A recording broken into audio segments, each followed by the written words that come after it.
magie lente de Denis Lachaud, c'est un parcours, c'est le chemin que va faire un individu, un homme de 40 ans, pour comprendre qui il est, d'où il vient, ce qui lui est arrivé enfant, qu'il ne parvient pas à se remémorer, qui va retrouver les failles, les traumatismes de l'enfance et qui va découvrir qui il est fondamentalement. La magie lente, c'est tout le chemin, toute la trajectoire de cet individu brisé qui va essayer de se construire et de se reconstruire et de se réconcilier avec lui-même et avec sa vie.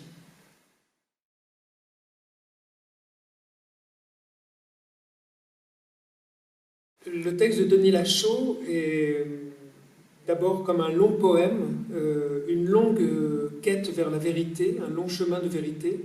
C'est une pièce remarquablement écrite, très maligne, très intelligente, qui met en scène 4 personnages très différents.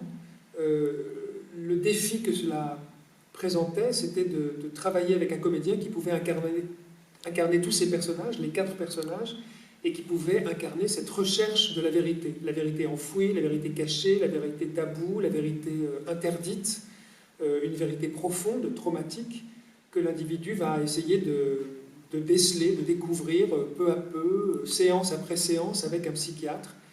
Et peu à peu, on observe sur scène le déploiement de cette vérité et la sortie de cet individu de l'obscurité pour aller vers la lumière. Alors évidemment, c'est un objet fascinant, difficile et terrifiant et d'une beauté très singulière à essayer de mettre en scène.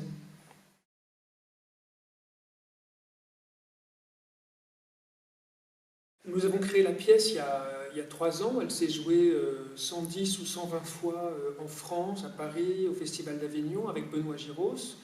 Et c'est une même mise en scène qu'on reprend ici au théâtre d'Aoualsec, avec Marc Garcia-Côté. Mais le travail que l'on mène ici avec Marc est peut-être un travail qu'on dirige à un autre endroit, plus sensible, peut-être plus en profondeur d'ailleurs, parce qu'avec le premier comédien en France,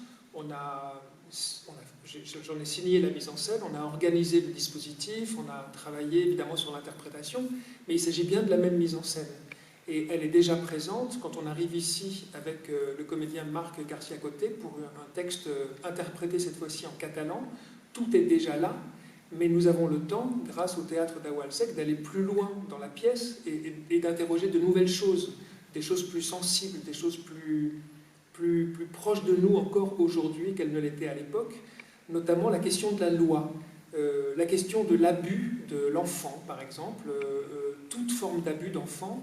On comprend grâce à la pièce, qui est extrêmement riche, qu'il est question de la loi des adultes contre la loi des enfants, et que les enfants ne peuvent pas faire le poids face à la loi des adultes. La loi familiale, la loi sociale, toutes les lois sont les lois d'adultes face auxquelles les enfants sont démunis, probablement très vulnérables et extrêmement disponibles. Ils obéissent à cette loi. Et la loi peut être parfois scélérate, criminelle, assassine. C'est le cas dans la magie lente. Et c'est ça qu'on développe, la question même du consentement, le consentement de l'enfant. C'est une question qui s'est posée il y a très peu de temps. On comprenait il y a quelques mois seulement en France, avec la question du consentement, que toute forme de consentement n'exclut pas la question du viol, évidemment. Mais c'est une notion très récente. Et la magie lente, finalement, aborde d'une manière extrêmement vive ce sujet aussi. Mais pas seulement, il est question du tabou, il est question de la vérité intérieure, il est question de l'obscurité, de l'obscurité dans laquelle on se cache. Il est question aussi de l'erreur de diagnostic médical et psychiatrique. Ça existe, ça peut arriver. La pièce, d'abord, elle raconte ça. Comment toute une société peut se tromper au sujet d'un individu et comment cette société peut conduire cet individu à se tromper lui-même sur ce qu'il est profondément, sur ce qu'il peut vivre. Un individu donc forcément malheureux, forcément pas du tout au bon endroit, qui ne rencontre pas les bonnes personnes, qui n'est pas au bon endroit social, qui n'est pas au bon endroit dans sa vie amoureuse, dans sa vie sexuelle, et comment toute une société, toutes les lois sociales, les lois des adultes et les lois de la société, les lois médicales, le confortent dans cette erreur dans laquelle il souffre. Et la pièce raconte comment un individu va sortir de cette erreur.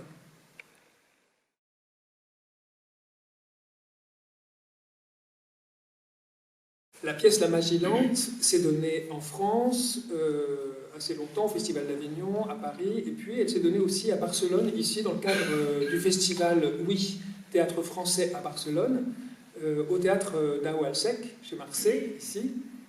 Et c'est ici que le festival Oui nous a présenté Marc Garcia-Coté en suggérant qu'on reprenne la pièce La Magilante en catalan, ici, avec un comédien catalan. On s'est rencontrés évidemment à Paris avec Marc Garcia-Coté, qui est aussi parisien, avec Benoît Giros, le comédien de la première version, avec Denis Lachaud, l'auteur de la pièce. La traduction s'est établie et on a commencé à travailler, à faire des lectures en interrogeant évidemment toutes les nuances, toutes les différences. La langue catalane est beaucoup plus rapide que la langue française, elle est beaucoup plus vive, elle est beaucoup plus musicale.